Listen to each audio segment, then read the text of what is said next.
Pronto, Flavinha, pode ler, por favor. A irritabilidade é espinho cravado nas carnes da emoção, que deve ser extirpado. Quanto mais permanece, pior o estado de quem o conduz, gerando infecções duradouras quanto perniciosas.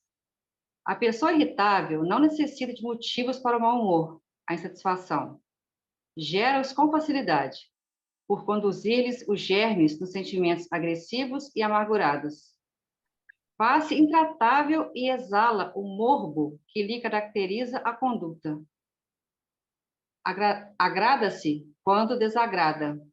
Alegra-se quando se desforça em quem defronta, mesmo que este nada lhe tenha feito de mal.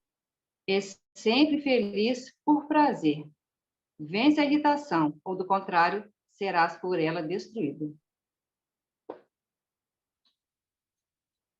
Ok, qual o comentário? Essa lição aí, ela é, acho que, no coração de muita gente, né? Eu sou uma pessoa que, se eu não me controlar, eu me irrito muito fácil com as coisas. Eu me controlo demais, por isso, porque eu sei que não me faz bem isso. Se o ônibus começa a demorar muito para aquilo vai me irritando, eu me irrito muito fácil. Eu tenho que controlar isso em mim, e não é à toa que essa lição saiu hoje para mim, não. Aqui não. É isso aí. Diga, Silvânia. Boa noite. O que eu percebi é assim, que você se deixando levar pela irritação, toda a vibração em volta de você muda tudo. Então, é a escolha, né? Se você quer a paz, você tem que se conduzir nesse caminho. E estando irritado, tudo fica diferente, não fica bom. Então, não é um bom caminho isso. Diga, Verônica. Obrigado, Silvânia. Oi, boa noite para todo mundo. Realmente, a irritação, como foi lida, né? Ela é, às vezes, né, depende da situação, o caos na nossa vida. Inclusive, eu não sei se vocês ouviram, num dos estudos da rede rádio, uma rádio Rio de Janeiro, que estava o Eduardo Araújo, a Fátima Miranda, e uma moça, que eu não sei o nome dela, falou assim, a senhora está na fila só para pagar um cheiro verde, eu estou com o carrinho aqui cheio, pode passar na minha frente. A senhora virou-se para ela e falou, não, minha filha, deixa eu ficar aqui atrás de você somente com esse cheiro verde, porque eu estou exercitando a paciência, porque eu não posso me irritar. Olha, isso serviu para mim como assim, um raio, sabe, que bateu e ficou.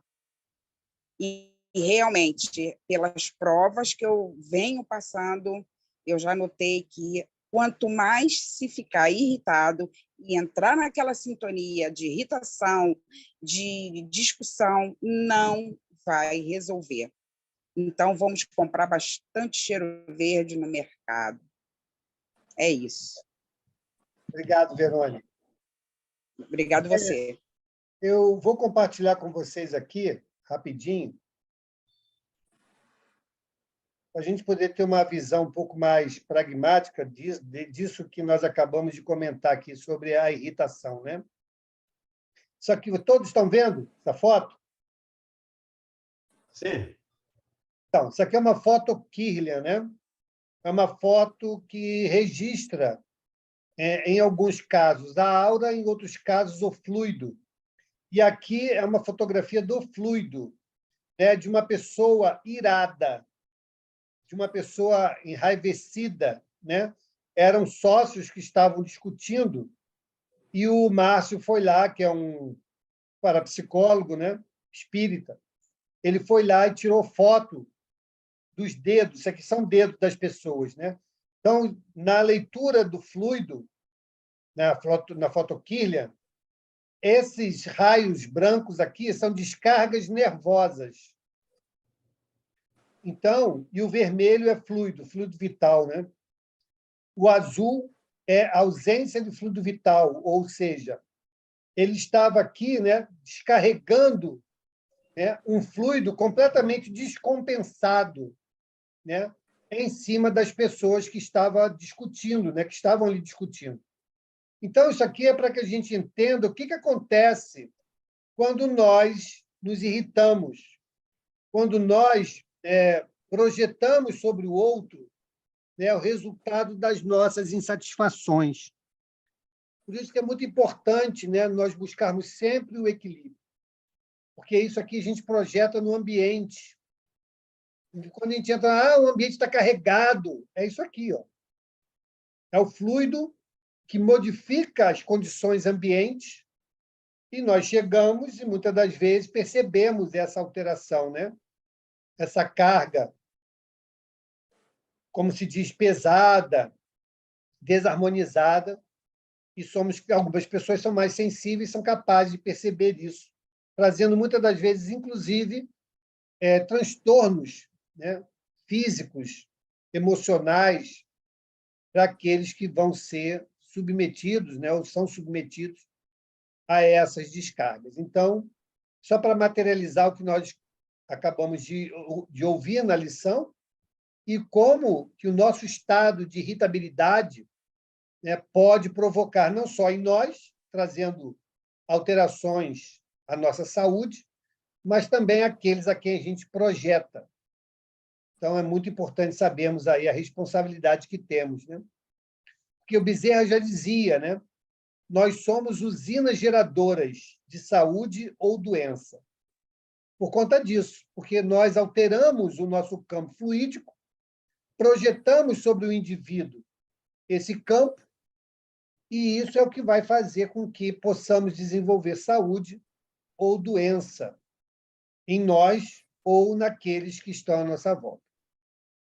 Então, muito obrigado, Flavinha, pela lição, os comentários das irmãs. Vamos, então, fazer a nossa prece. Quem gostaria de fazer a nossa prece hoje?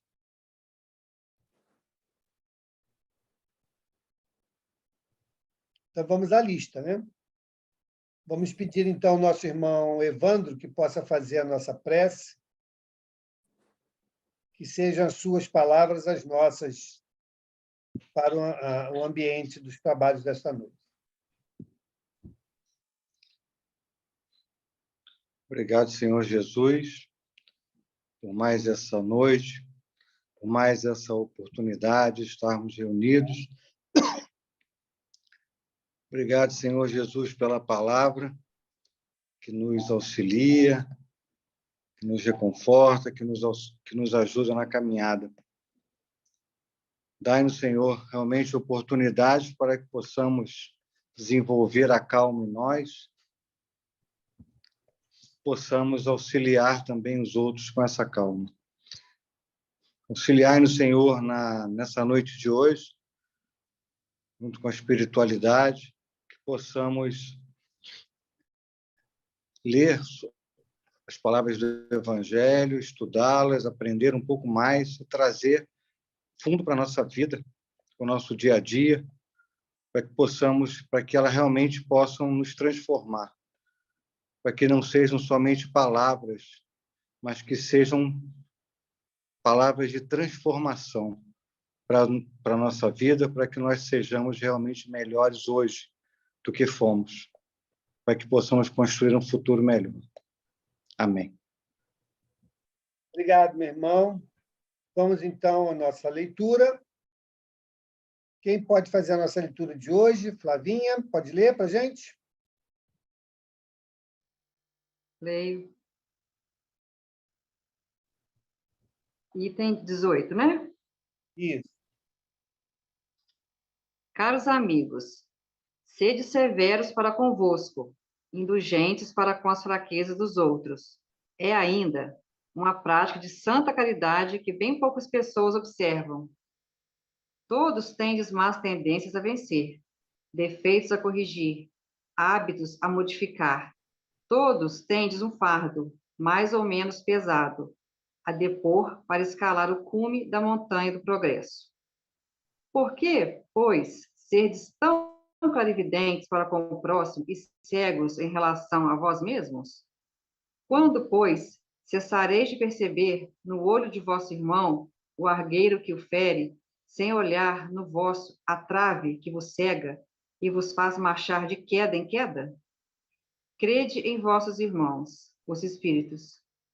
Todo homem bastante orgulhoso para se crer superior, em virtude e em mérito aos seus irmãos encarnados, é insensato e culpável, e Deus o castigará no dia da sua justiça. O verdadeiro caráter da caridade é a modéstia e a humildade, que consistem em não ver, senão superficialmente, os defeitos de outrem por se interessar em fazer valer o que há neles de bom e virtuoso. Porque se o coração humano é um abismo de corrupção, existe sempre em algumas de suas dobras mais ocultas o germe de alguns bons sentimentos, centelha vivaz da essência espiritual. Quer comentar, Valdemir? Nós estamos continuando o trabalho, né, que já estamos fazendo aí há 2 ou 3 semanas, estamos falando sobre indulgência. E, mais uma vez, o amigo espiritual aqui, o Bispo de Neves, de Nevers, vem nos alertar aqui para a necessidade de olharmos também para as nossas dificuldades. De uma maneira geral, nós temos uma tendência, de uma maneira geral, por favor, né? Nós temos uma tendência a olhar sempre o lado ruim das pessoas, ou das coisas, ou das situações. E precisamos aprender a ser otimistas, precisamos também aprender a olhar o lado bom. Não quer dizer que nós vamos ignorar, vamos desconhecer o lado ruim. As coisas ruins existem. Nós estamos num planeta de expiação e provas. Então, naturalmente, que existe muito mal ainda no planeta e, por consequência, em nós. Mas também existem muitos bens. E nós, de uma maneira geral, olhamos sempre para o lado ruim e esquecemos o lado bom. Haja vista os programas de televisão, se a gente quiser ver. Eu não vejo televisão há muitos anos, mas a gente acaba sabendo e tendo informações. Quais programas de televisão que faz grande sucesso? Aqueles que mostram desgraça, aqueles que mostram desrespeito, aqueles que mostram coisas ruins. Porque as coisas boas ainda não dão ibope para nós. E é uma coisa que a gente precisa aprender a valorizar, as pequenas coisas boas que existem à nossa volta. E com certeza existe. Um grupo como esse nosso aqui é uma notícia boa. Um grupo que está preocupado em evoluir, em estudar, em aprender, em ser cristão, em uma palavra. Mas isso, qual a importância disso para a sociedade hoje, ou para a mídia? Nenhuma. Mas, se um de nós aqui cometer um crime, a primeira coisa que vai aparecer é espírita do grupo Amigos do Caminho, comete um crime, faz isso, faz aquilo. Ainda temos essa tendência muito forte dentro de nós. E precisamos trabalhar para mudar isso. Lembra aqui uma historinha atribuída a Jesus, de quando ele caminhava lá com os discípulos. Acho que todo mundo já ouviu essa historinha, né? E começaram a sentir um cheiro de carne em decomposição e viram que era um cachorro morto. Então, todo mundo, os discípulos se desviaram do cachorro, tampando o nariz, porque o cheiro estava muito desagradável. Jesus vai lá, olha e diz, né, que belos dentes tinha esse cachorro. Então, tem sempre um lado bom para ser observado. Nós aqui, ou pelo menos, deixa eu usar a primeira pessoa, né, para não botar vocês no time aí. Eu é que ainda estou viciado em observar as coisas ruins, observar o cisquinho no olho do outro, como fala aí o nosso irmão, que fere até que atrapalha, mas não olha a trave que me cega. Essa é a tendência que nós ainda carregamos conosco. Assim entendo.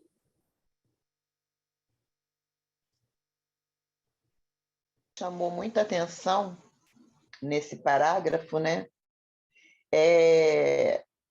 Esse pedacinho, né? O verdadeiro caráter da caridade é a modéstia e a humildade, que consiste em não ver, senão superficialmente, os defeitos dos outros, atendo-se a ressaltar o que nele há de bom e virtuoso.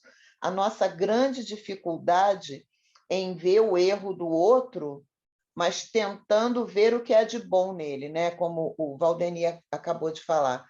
Normalmente a gente vê e malha, fala mal, critica, mas quando é com a gente, as pessoas precisam ser um pouco benevolentes. Poxa, eu sou uma boa pessoa, né? Na realidade, o defeito do outro é terrível, mas o meu é perdoável. E isso me lembra muito Chico. O Chico tinha sempre uma palavra de amor, sempre. Ele não via o defeito do outro, ele via aquilo com um amor tão grande que eu digo que depois de Jesus, o meu exemplo aqui é Chico. É o mais próximo de nós, né? Como eu gostaria de hoje ser um milésimo do ser que foi o Chico, né? Ele não via o defeito do outro com um olhar de crítica, ele sempre com a compaixão, com a indulgência e com o perdão. Esse é o meu objetivo. Ok, Suzy. Como vocês sabem, né? Na terça-feira a gente tem um estudo que precede a esse, junto aos trabalhadores do SEAC. Nós estamos estudando o livro Seara dos Médiuns. E aí eu separei uma mensagem para trazer para vocês, porque esse assunto também nós falamos aqui hoje, né, no capítulo 19 do livro Seara dos Médiuns, com o título Espíritos da Luz. E aí o Emmanuel vai dizer assim, ó, parafraseando a luminosa definição do apóstolo Paulo em torno da caridade, no capítulo 13 da primeira epístola aos Coríntios, ousaremos aplicar os mesmos conceitos aos espíritos benevolentes e sábios que nos tutelam a evolução.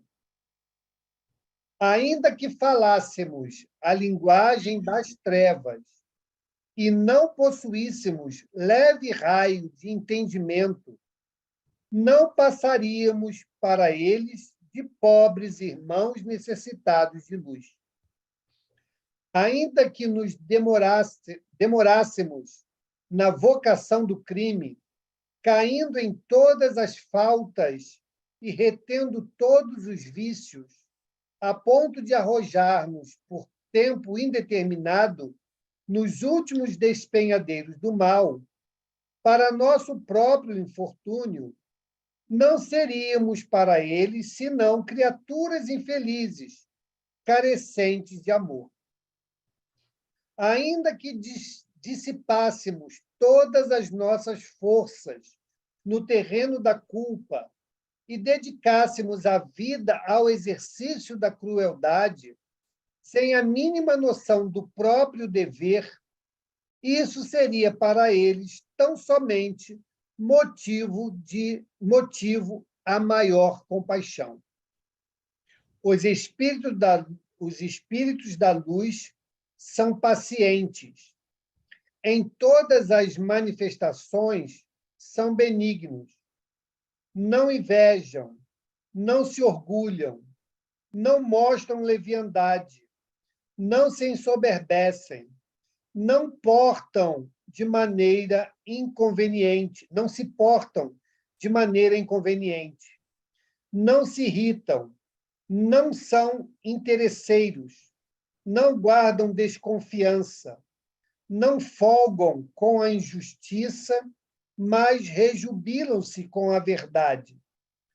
Tudo suportam, tudo creem, tudo esperam, tudo sofrem. A caridade deles nunca falha, enquanto que, para nós, um dia, as revelações gradativas terão fim, os fenômenos cessarão e as provas terminarão por desnecessárias. por agora, de nós mesmos, conhecemos em parte e em parte imaginamos. Entretanto, eles, os emissários do eterno bem, acompanham-nos com devotamento perfeito, sabendo que, em matéria de espiritualidade superior, quase sempre ainda somos crianças. Falamos como crianças, pensamos quais crianças e ajuizamos infantilmente. Então, uma mensagem bastante interessante, né? Porque Emmanuel nos mostra exatamente qual é a visão, qual é a postura dos nossos irmãos que velam por nós. Então, essa mensagem do Evangelho, né, Emmanuel nos dá ali o colorido, né, para que nós possamos entender qual é o ânimo e qual é a maneira como os irmãos superiores nos veem. E não só nos veem, agem, né, para que possam nos ajudar em nossos desafios. Então, achei interessante, né, lendo aqui essa mensagem, trazer esse colorido que Emmanuel nos fala lá no livro Seara dos Médiuns. Tudo bem? Alguém quer comentar alguma coisa? Isso é indulgência, né, Mauro? Exatamente. Isso é indulgência. Esses amigos da luz, não o grupo de humor, né? Mas esses espíritos de luz isso eles mostram a indulgência nesses atos. Ainda que fizéssemos todas as besteiras do mundo, ainda assim, ele nos consideraríamos como irmãos inferiores, doentes, adoecidos, precisando de ajuda. Isto é indulgência. Que possamos, pelo menos, imitá-los, ou pelo menos nos esforçar por imitá-los nessas suas ações. Verdade. Diga, Verônica.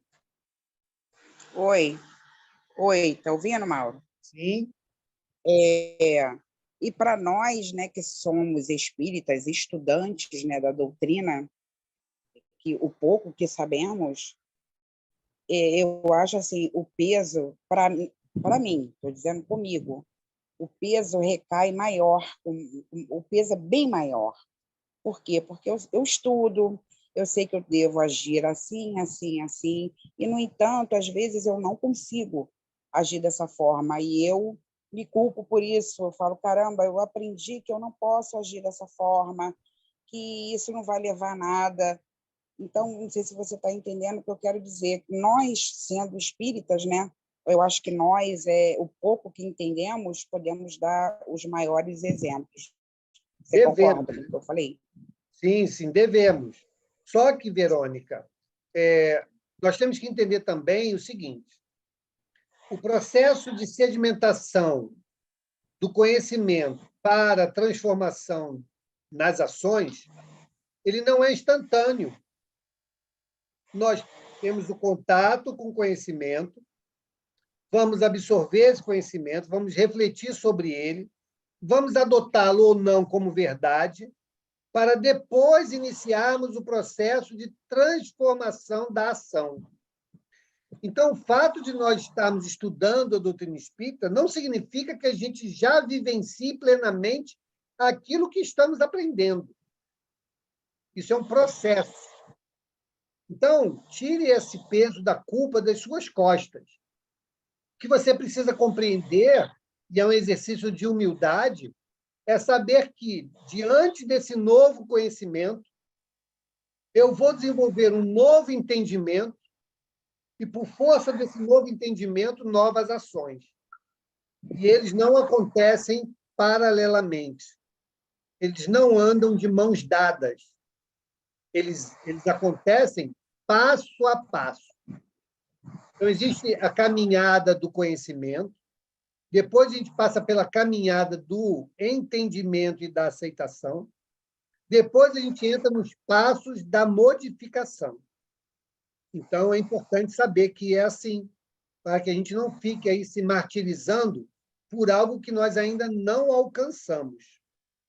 O fato da gente entender, como o Valdemir falou, né, que a indulgência é isso, é aquilo, é aquilo, é aquilo, não significa que amanhã eu já serei indulgente. O processo. Precisamos entender que é assim que acontece. Tudo bem? Tá bom, obrigado. Nada. Então, vamos lá, Flavinha. Valdeni, pode conduzir aí os comentários, tá? Tudo bem. Vamos lá, Flavinha. Espiritismo, doutrina consoladora e bendita. Felizes aqueles que te conhecem e que aproveitam os salutares ensinamentos dos Espíritos do Senhor. Para eles, o caminho é iluminado, e em todo o seu percurso podem ler essas palavras que lhes indicam o meio de atingir o fim. Caridade prática, caridade de coração, caridade para com o próximo, como para consigo mesmo.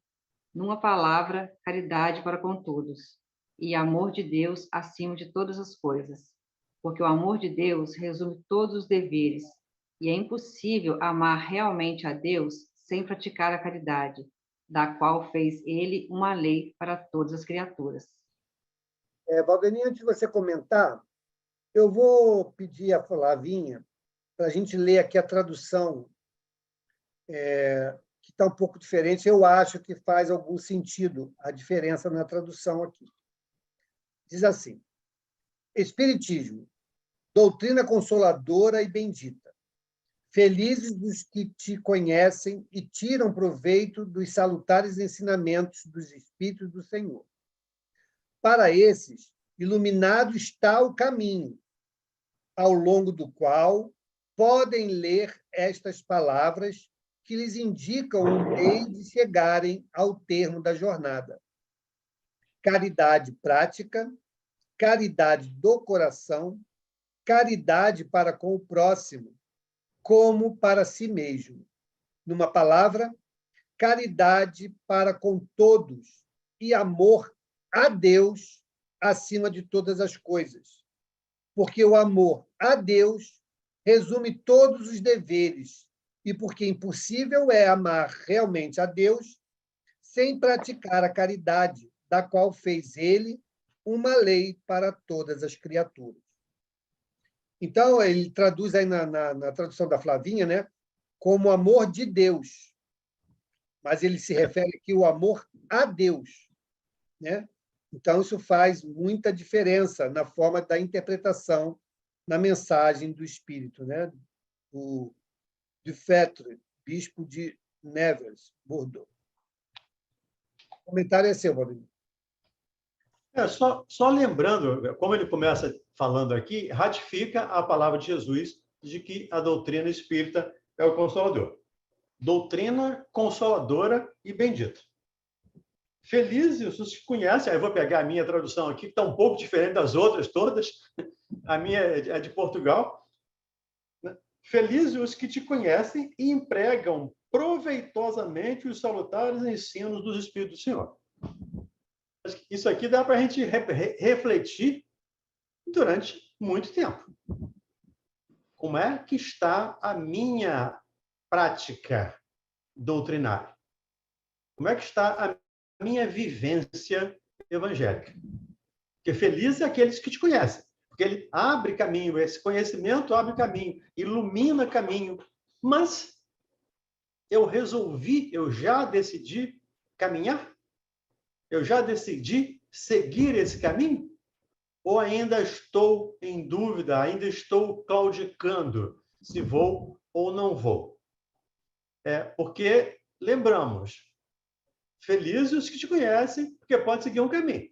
Mas a nossa cobrança, não cobrança da justiça divina, de Deus, a nossa cobrança da nossa consciência, também é muito maior. Eu sei. Eu conheço. E a partir do momento que eu conheço, a minha responsabilidade aumenta muito. Lembrando lá o ensino do Cristo, quando diz que muito será cobrado de quem muito tiver recebido. E acho que nós não temos nenhuma dúvida, nós aqui não temos nenhuma dúvida de que recebemos enormemente. Recebemos uma quantidade de informações, de orientações, que as outras doutrinas, respeitando cada uma delas, não receberam. Nós temos uma doutrina de 160 anos, 160 e poucos anos, que tem uma literatura, nenhuma outra tem, mesmo com milhares de anos. Então, nós temos um autor que escreve 400 livros, mais de 400 livros. Então, realmente, nós temos uma gama de informação muito grande. E precisamos ser dignos dessa informação. Então, lembrando, né, sempre teremos que responder proporcionalmente ao nosso conhecimento. E sabemos, né, por informação dos espíritos superiores, que há muitos espíritas desencarnando em estado de adoecimento bastante intenso, a ponto de ter um hospital espírita, um hospital espiritual para receber espírita com dificuldade, segundo aí a orientação também dos amigos espirituais. E eu lembro uma mensagem do Dr. Bezerra, que eu li há algum tempo, não vou lembrar o volume, não sei nem se está em algum livro, se foi uma mensagem solta, mas que ele dizia, sobre esse assunto ele dizia, os católicos vão dizer que não conheciam, que não sabiam. Os evangélicos vão dizer que literalizaram o texto, traduziram aquilo literalmente e não entenderam. E ele pergunta, e você, espírita? Qual a desculpa que vai dar para o fracasso? Por não ter vivenciado esses ensinamentos. Então, para nós, é viver ou viver. É claro que, lembrando, como você falou com a Verônica, né, nós temos que ter noção de que ainda somos espíritos de terceira ordem. E não vamos ter atitudes, gestos, sentimentos de espíritos de primeira ordem, de segunda ordem. Estamos longe disso.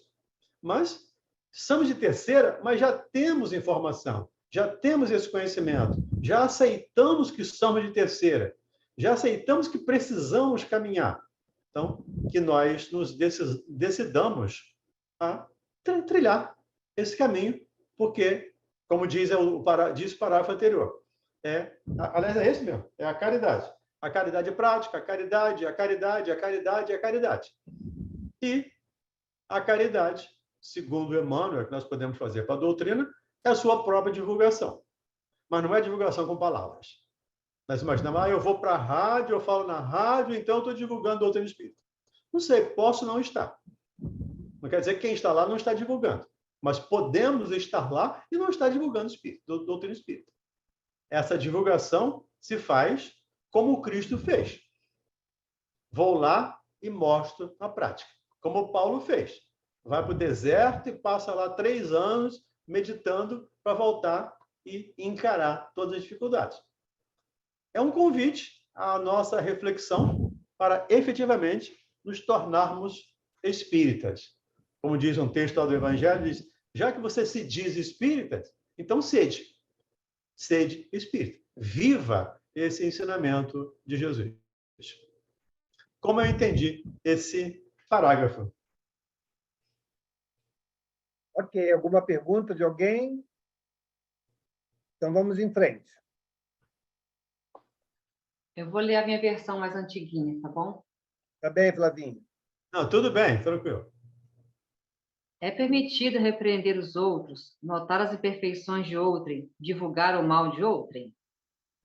Ninguém sendo perfeito, seguir-se-á que ninguém tem o direito de repreender o seu próximo? Certamente que não é essa a conclusão a tirar-se, porquanto cada um de vós deve trabalhar pelo progresso de todos, e, sobretudo, daqueles cuja tutela vos foi confiada.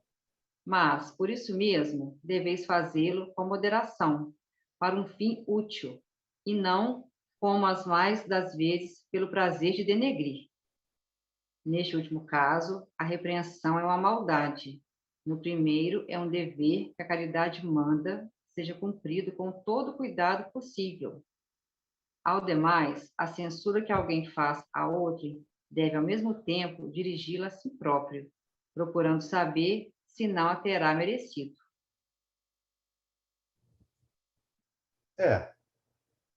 Essa é uma outra situação que a gente tem que ter muito cuidado. né? De novo, voltando aqui ainda à indulgência. Até porque o título do capítulo é esse, né? Bem-aventurados os misericordiosos.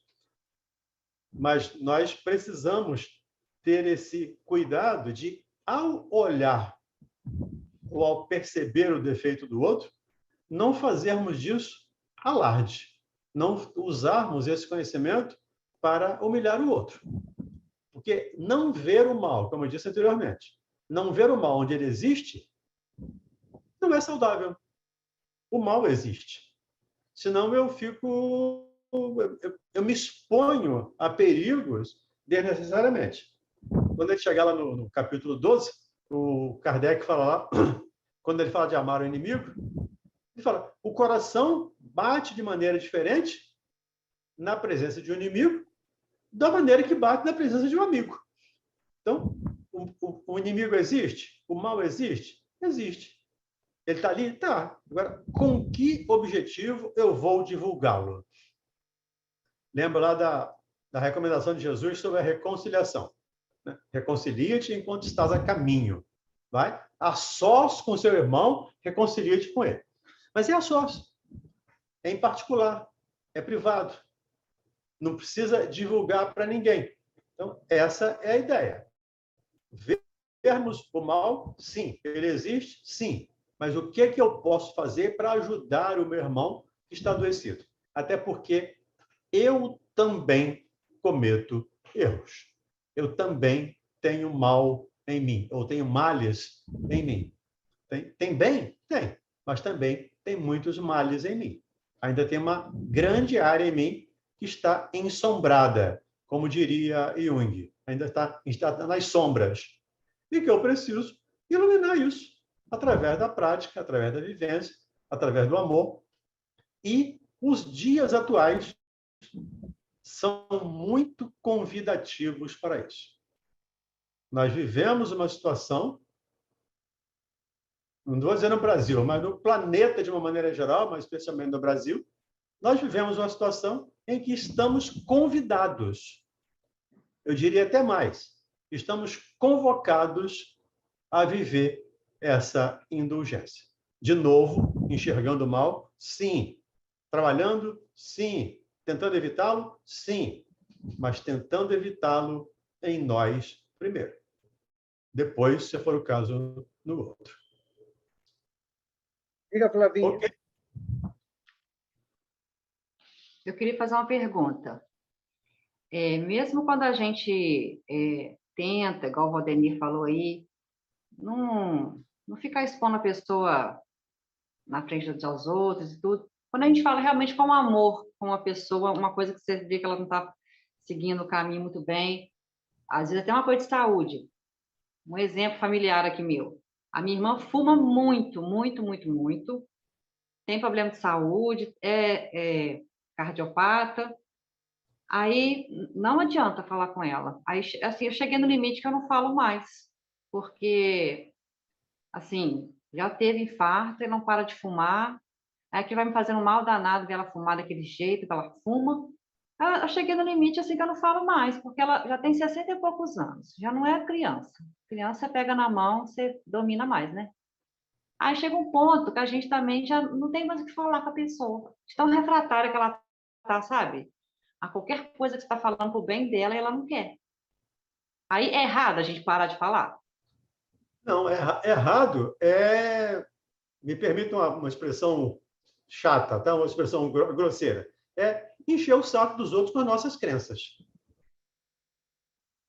Por favor, me perdoe a expressão grosseira. Mas ela sabe que é errado fumar. Uma vez eu conversando com um médico sobre isso, um médico fumante, pneumologista não, ele era ginecologista, mas fumante. E eu conversando com ele. Ele disse, cara, qual que é pior? E ele tinha noção de espiritismo também. Fumar ou ficar falando mal da vida dos outros? Eu disse, falar mal da vida dos outros. Porque fumar só vai fazer mal a você. Quando você fala mal da vida dos outros, você vai afetar outras pessoas. Então, quando a gente tem, como você disse, Flávio, é uma criança, você vai lá, orienta. Mas qual adulto não sabe que fumar faz mal? Eu tenho um outro amigo, que uma vez eu brincando com ele, disse, cara, você está se matando devagar. E ele disse, eu não tenho pressa de morrer. Eu vou morrer devagarzinho. Então, eu vou... Essa resposta aí que eu escuto também. Essas respostas aí que ela dá da gente. Mas eu gosto de fumar. Então, ok. Vai em frente. Fume. Ele não está inocente. Ele vai ter que responder por isso. Mas aí a gente tem que ter cuidado, de novo, é para não fazer julgamentos. É a recomendação de Jesus. Não julgueis. E sempre, não sei se eu posso usar essa palavra sempre, tá? Eu tenho muito cuidado com as palavras. Né? Até lá por causa da rádio, a gente tem que ter um cuidado danado com palavras que a gente fala, porque é interpretar de maneira diferente. Mas sempre que nós, ou na grande maioria das vezes, que nós vamos com um discurso desse, nós temos um preconceito. Nós estamos já com o juízo feito, com o julgamento feito e com a condenação própria. Vai nascer na próxima vez tuberculosa. Vai nascer com problema de pulmão. Então, pode ser que não. Eu não sei as consequências, as causas que levam aquela pessoa a fumar. A gente tem que ter esse cuidado. Não só fumar, mas em qualquer outra situação, quando é uma criança, ok, você faz.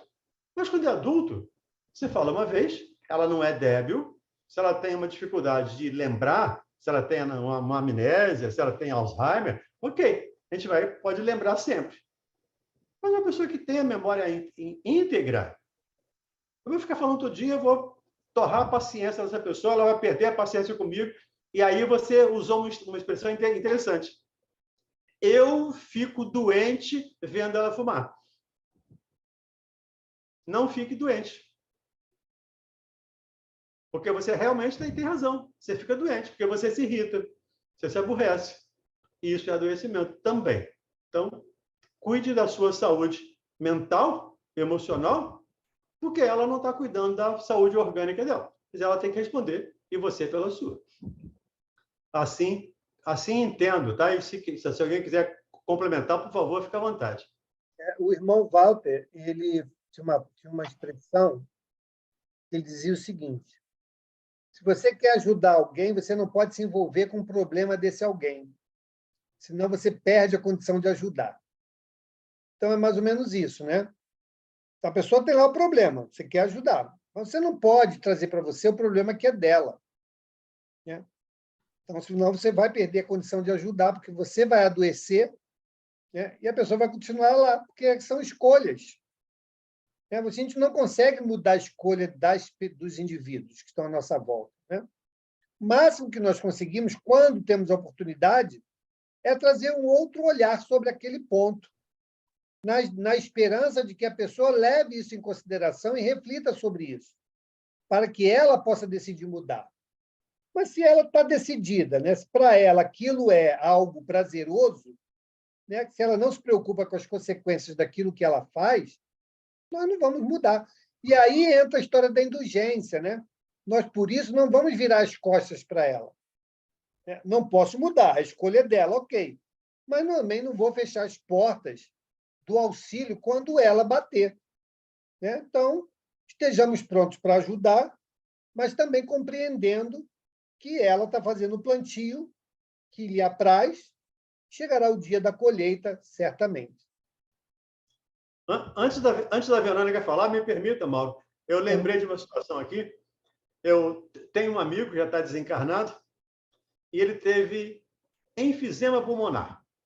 Ele fumava loucamente e teve enfisema pulmonar. No final, ele já estava pesando, no final da vida dele, pesando uns 40 quilos. E a gente ia para a casa dele, morava aqui, para quem mora na ilha, aqui na Rua Ituá. Rua Ituá, ali perto do Chuá, o restaurante que tem aqui. A gente ia para lá para fazer visita no final da tarde, à noite, às vezes, jogar buraco com ele para distraí-lo um pouco. E, de vez em quando, ele levantava e dizia assim, dá licença. Ele ia para a janela do apartamento, acendia um cigarro para fumar. Ele já não conseguia mais nem respirar direito. Ele estava Segundo ele, era como se estivesse afogando no seco. Mas ele não conseguia, segundo ele, a narrativa dele, ele não conseguia vencer a dependência química, o vício da nicotina lá e dos tantos outros componentes químicos que tem lá no cigarro. A gente também tem que ver esse aspecto. A doença daquela pessoa vai se aprofundando tal que ela vira crônica. E não tem como. E aí, o Mauro diz, não vou virar as costas, eu vou lá, vou visitá-lo, né? Vou diverti-lo, vou conversar, vou jogar buraco com ele, vou fazer sei lá, uma visita, mas sem criticá-lo. Ele ia para essa janela, fumava, a gente ficava esperando, ele acabava de fumar, voltava, continuava o nosso joguinho. Não durou muito tempo, 6, 8 meses depois, ele acabou desencarnando e desencarnou fumando. Imagino que ele ainda esteja fumando ainda do outro lado. Me lembro aqui do livro Voltei, né? Quem leu aí o livro Voltei, do irmão Jacó, que ele fumava quando estava aqui, e quando ele estava lá, ele lembrava do cigarro. Quando ele foi para lá, ele lembrava do cigarro. E quando ele lembrava do cigarro, o cigarro se materializava na boca dele. Ele ficava com vergonha, que diante dos espíritos superiores, e aparecia um cigarro na boca. Ele jogava o cigarro fora, desaparecia, daqui a pouco aparecia de novo. Então, esses ensinamentos devem servir para nos orientar nos nossos outros vícios que não o do cigarro. Cada um de nós tem o seu aí, ou cada um de nós pode escolher o seu, se é que tem, né? Escolher o seu vício e falar, vou trabalhar para superá-lo. Superar um já está de bom tamanho. Diga, Verônica. Oi. Olha, eu acho que a partir de agora eu não vou fumar mais. Depois de tudo isso que eu escutei, de enfisema pulmonar, cardiopata, eu juro para você, hoje eu não fumo mais. Bom, mas o assunto não é o cigarro, não. Vamos voltar, Mauro e Valdemir, aquele problema do remédio da minha prima. Lembra? Que houve aquele problema, ela sabe que ela não pode ficar sem o medicamento, que é o Rivotril, e ela estava 3 dias sem tomar por preguiça de ir comprar ou pedir pelo telefone. Houve o que houve, as convulsões, e sobrou para Verônica, 10h30 da noite, procurar uma farmácia. Vocês lembram disso, né? Lembro. Aí eu te pergunto, olha o estudo que nós estamos fazendo hoje. Está bem explícito. Quando a gente censura por uma boa causa, é louvável. Não é isso? Então, Não sei. ó, quem falou aqui... Fala, Valdemir, depois eu completo. Não, pode ir. O que nós estamos dizendo aqui é o seguinte: a orientação, ela sempre é louvável, a depender da intenção. Então, diz aqui, ó. Vou voltar aqui.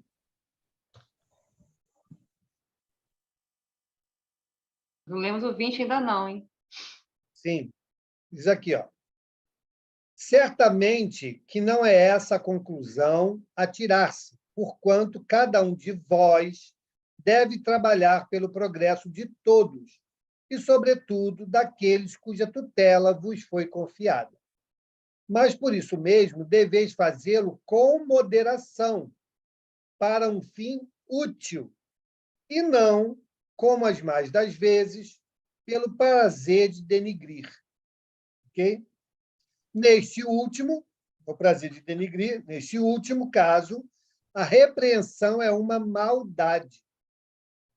No primeiro, é um dever que a caridade manda seja cumprido com todo o cuidado possível.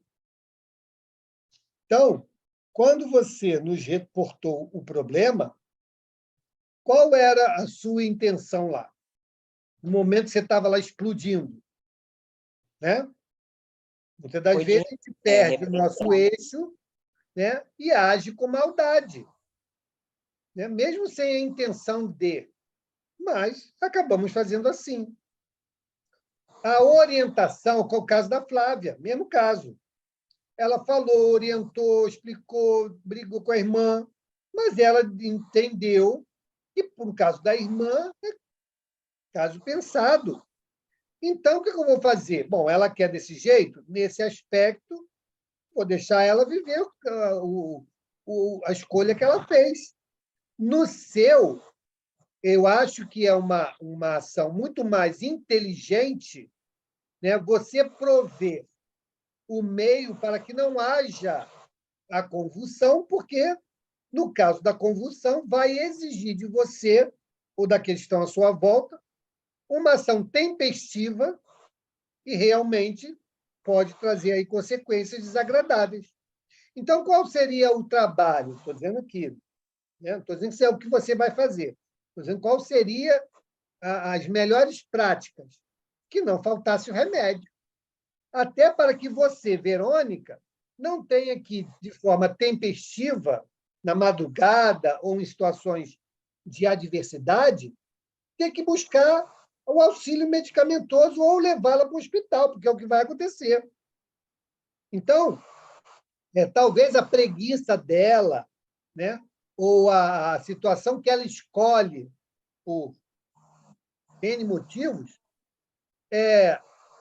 traga lá as consequências que ela vai responder.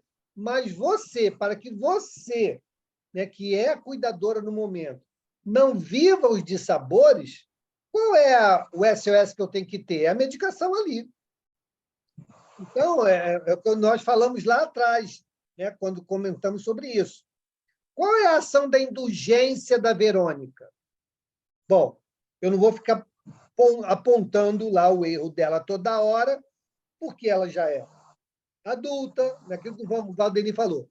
Já é adulta, não é demente, ela entende o que você está falando, ela sabe das consequências da escolha que ela faz em não atentar para a sua saúde. Ok. Então, a indulgência da Verônica será o quê? Manter a medicação ali ao alcance. Não adianta mais ficar batendo malhando em ferro frio. Mas cabe a mim, numa ação caridosa, que acabamos de ver aqui também no Evangelho, caridade do coração, né? Várias formas de caridade, para que eu possa prover o recurso que amenize o drama, que amenize o problema, não só para você, como para ela também. Okay? É isso que eu acho, né, diante do cenário que você nos traz dessa relação com a sua irmã, sua prima. Certíssimo, Mauro, certíssimo. Muito grata por ouvir, tá? Obrigada. Isso. Podemos seguir?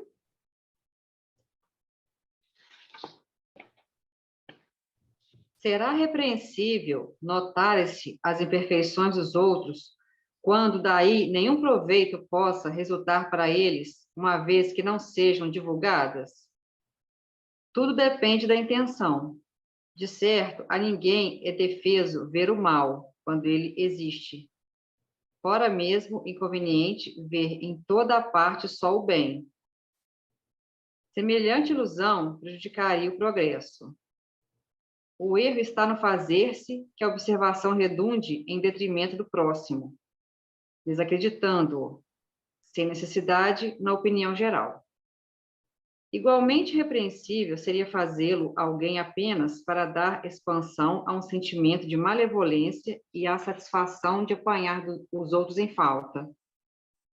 Dá-se inteiramente o contrário quando, estendendo sobre o mal um véu para que o público não o veja, aquele que note os efeitos do próximo o faça em seu proveito pessoal, isto é, para se exercitar em evitar o que reprova nos outros. Essa observação, em suma, não é proveitosa ao moralista? Como pintaria ele os defeitos humanos se não estudasse os modelos? Acho que, de certa maneira, isso já foi comentado, né? Principalmente a fala do Mauro, agora, ultimamente, a última fala do Mauro, explicou essa questão aí. Né?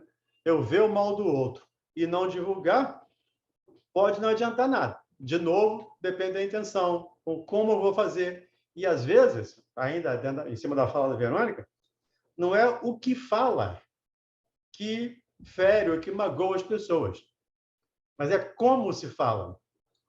Então, a gente pode falar um não e a pessoa sair agradecida. Ele pode sair um sim, pode falar um sim, e a pessoa sair aborrecida com a gente. Então, é a maneira como fala que nós precisamos ter esse cuidado. Acho que o Mauro adiantou essa questão aí no comentário que ele fez para a Verônica. Assim também entendi. Fica à vontade para comentarem. Diga, Verônica. Verônica, esquecendo de levantar. Não, Mauro. Esquecendo de baixar a mão? Está levantada. Eu vou abaixar aqui, desculpa, tá? Nada. Ah, tudo bem. Quer que lê o último item, Mauro? Por favor, temos tempinho aí para terminar. Há casos em que seja útil revelar o mal de outrem? É muito delicada essa questão, e para resolvê-la, necessário se torna apelar para a caridade bem compreendida. Se as imperfeições de uma pessoa só a ela prejudicam, nenhuma utilidade haverá nunca em divulgá-la. Se, porém, podem acarretar prejuízo a terceiros, deve-se atender de preferência ao interesse do maior número. Segundo as circunstâncias, desmascarar a hipocrisia e a mentira pode constituir um dever, pois mais vale caia um homem do que virem muitos a ser suas vítimas. Em tal caso, deve-se pesar a soma das vantagens e dos inconvenientes. De novo, né? É uma questão muito delicada. Todas as questões são muito delicadas. E vale o nosso modelo e guia, tendo como guia a caridade. Como Jesus agiria nessa situação? Como Jesus agiu quando foi colocado diante dele a mulher adúltera? Você é outro? Não. Ele simplesmente nos mostrou que todos temos dificuldade, todos temos problemas a serem vencidos e que não temos o direito de fazer julgamentos. É uma coisa que, de uma maneira geral, fazemos. Né? Julgamento fazemos quase que diariamente, todos, né? Quase sempre. Mas precisamos aprender a não fazer. Precisamos aprender a olhar caridosamente para o outro, mesmo que o outro esteja me fazendo mal. Lembrando lá a fala do Cristo. Da ontem está falando isso com a pessoa, está falando. Teve um psicólogo que há algum tempo foi crucificado, foi cuspido, chicoteado, crucificado, e no final ele recomendou perdão para aquelas pessoas porque elas eram ignorantes e não sabiam o que estavam fazendo. Então, aí, repreendeu o mal de um outro. Se esse mal só a ela faz mal, para quê? É o caso lá da irmã da Flávia. O cigarro dela só faz mal a ela. Se ela está fumando lá dentro do quarto, o quarto fechado, na sala fechada, sei lá. Aí é outro processo. Mas se ela respeita o direito do outro, não faz nenhum sentido, nenhuma razão de divulgar esse mal. Eu lembrei também, Valdemir, da passagem de Jesus no templo, né? Quando ele censura os fariseus lá, né? Uhum. Ele expõe, né, para todos que estavam ali as sujidades, né, de intenções que eles promoviam naquele espaço. Então, é o outro lado do que o Evangelho acabou de nos falar. Ele revelou o mal, né, para que não prejudicasse a muitos, né, sem apontar quem era aquele que realizava o mal, né? Ele trouxe o problema, expôs o problema, não o problemático. Não individualizou. Não individualizou.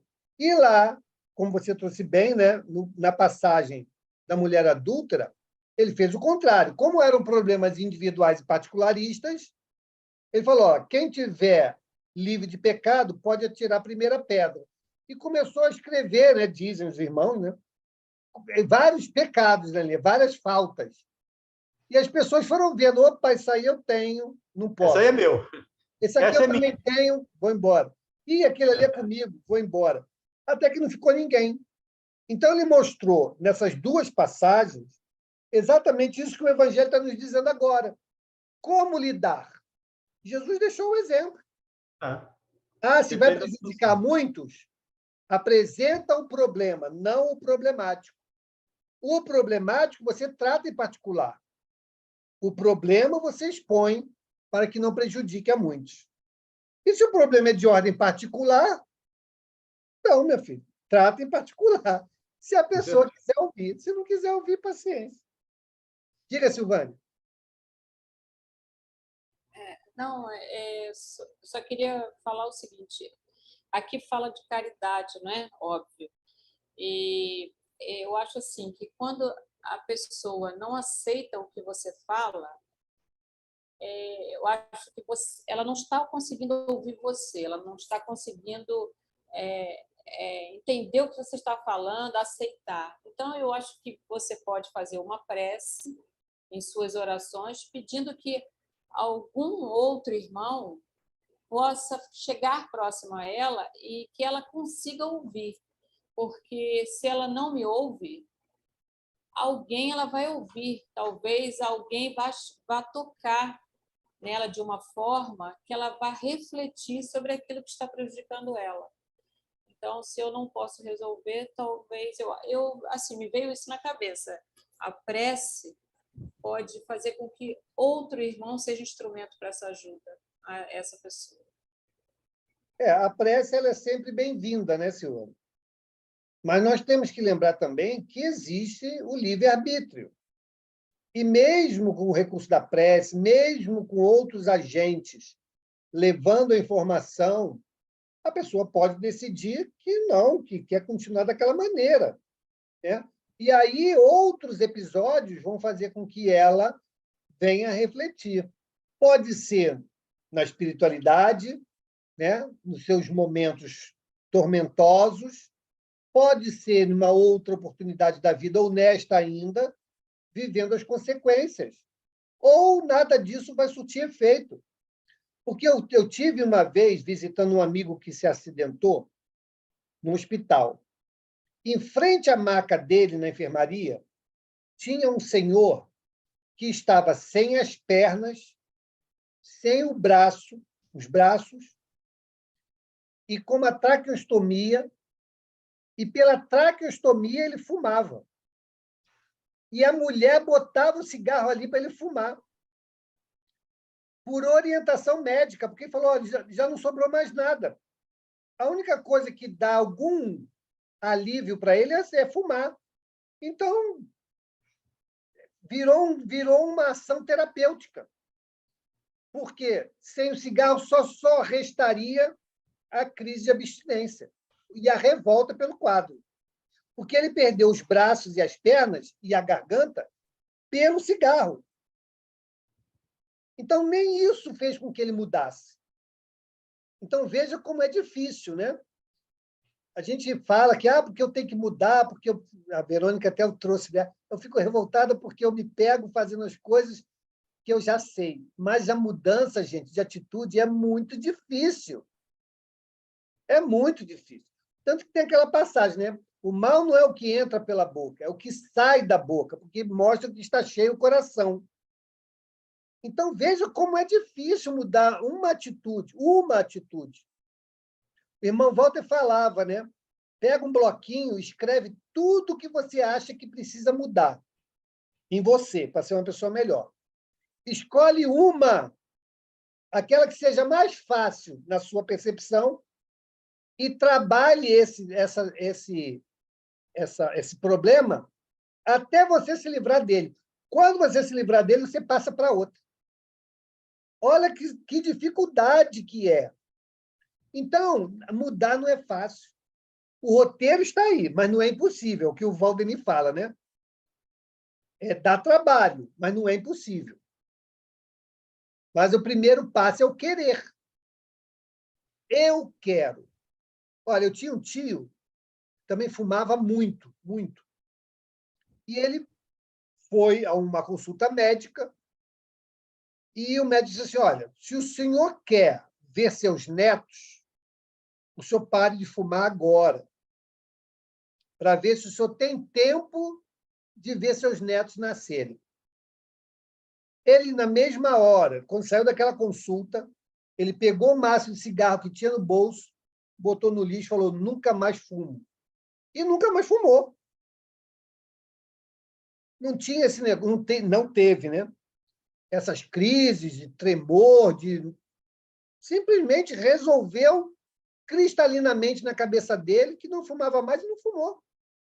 Então, é uma questão de atitude.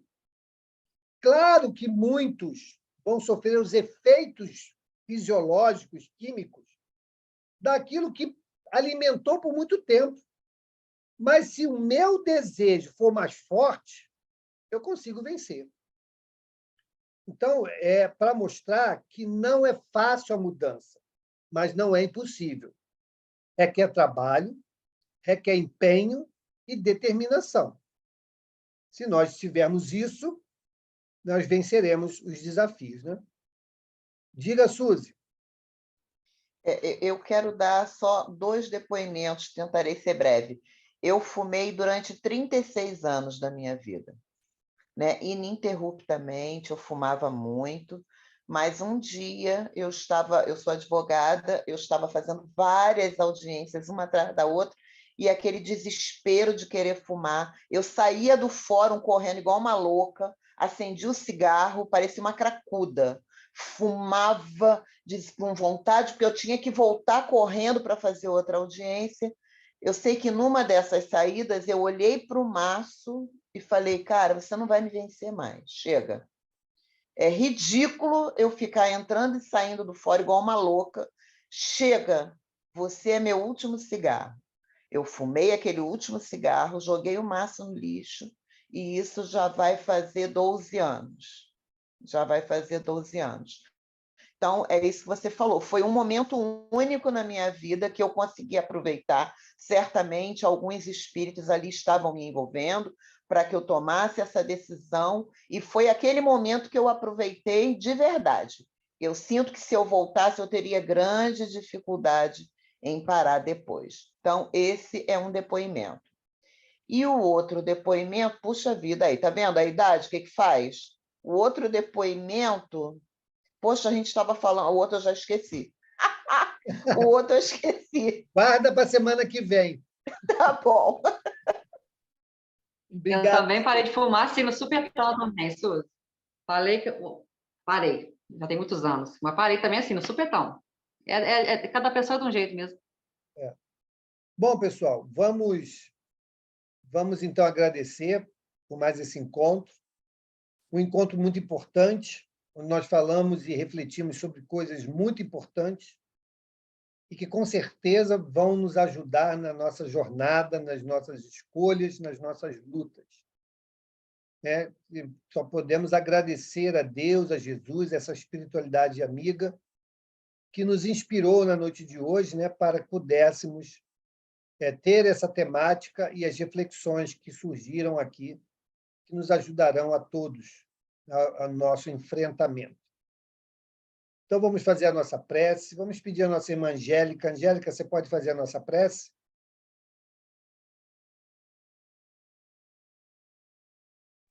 Posso sim, Mauro.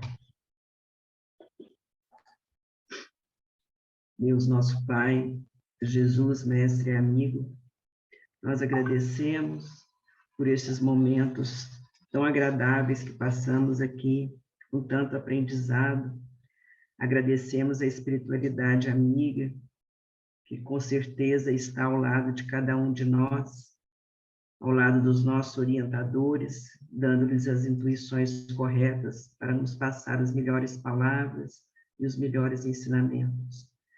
Pedimos que fique ao nosso lado, que nos ampare, que tenhamos uma noite de muita paz e que, se for da vontade do Senhor e se estivermos preparados, que nós possamos trabalhar durante o nosso sono na ajuda daqueles que necessitam. Que assim seja, graças a Deus. Obrigado, pessoal.